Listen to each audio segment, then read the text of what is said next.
Monde numérique. C'est à la fois une grande et une mauvaise nouvelle. Des chercheurs chinois affirment qu'ils sont parvenus à casser les clés de chiffrement les plus utilisées au monde au moyen d'un ordinateur quantique. C'est une équipe d'experts de l'université de Shanghai, dirigée par le professeur Wang Chao, qui vient de publier un article sur ce sujet, affirmant qu'il avait réussi à mener la première attaque quantique efficace contre des algorithmes cryptographiques basés sur la structure SPN. Alors ça veut dire quoi ? Eh bien, derrière cela, c'est tout simplement tout notre monde qui est menacé. Car cet algorithme sous-tend le standard AES qui est à la base de tous les systèmes de chiffrement utilisés dans le monde. Des algorithmes qui permettent notamment de chiffrer le protocole HTTPS sur Internet ou le système WPA qui sécurise le Wi-Fi et d'une manière générale potentiellement tout ce qui touche aux communications militaires ou civiles, notamment bancaires.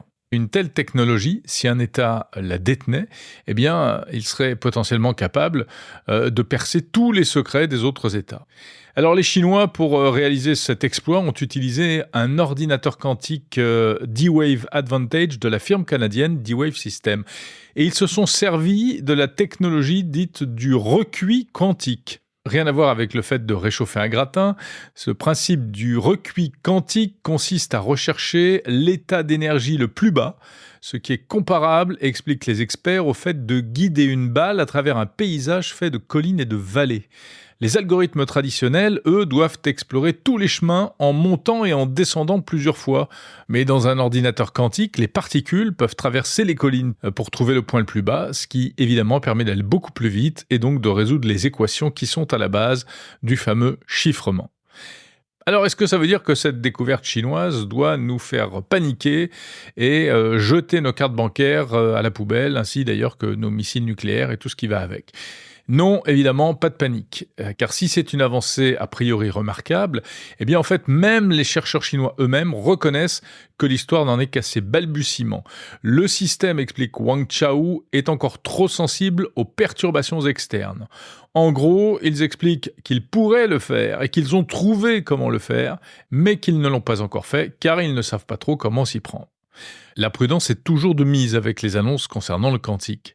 En plus, ce n'est pas une nouveauté, car des experts du monde entier tentent depuis longtemps de craquer les algorithmes de chiffrement.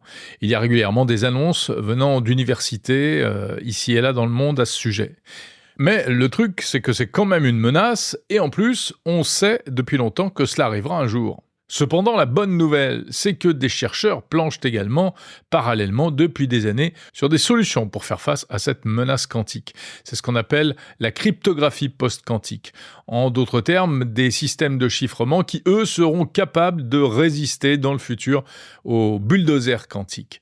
Il y a même déjà des solutions commercialisées pour les entreprises.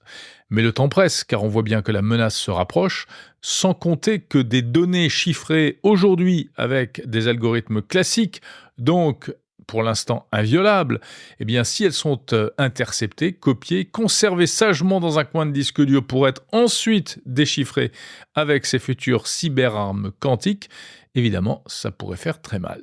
Salut, à demain.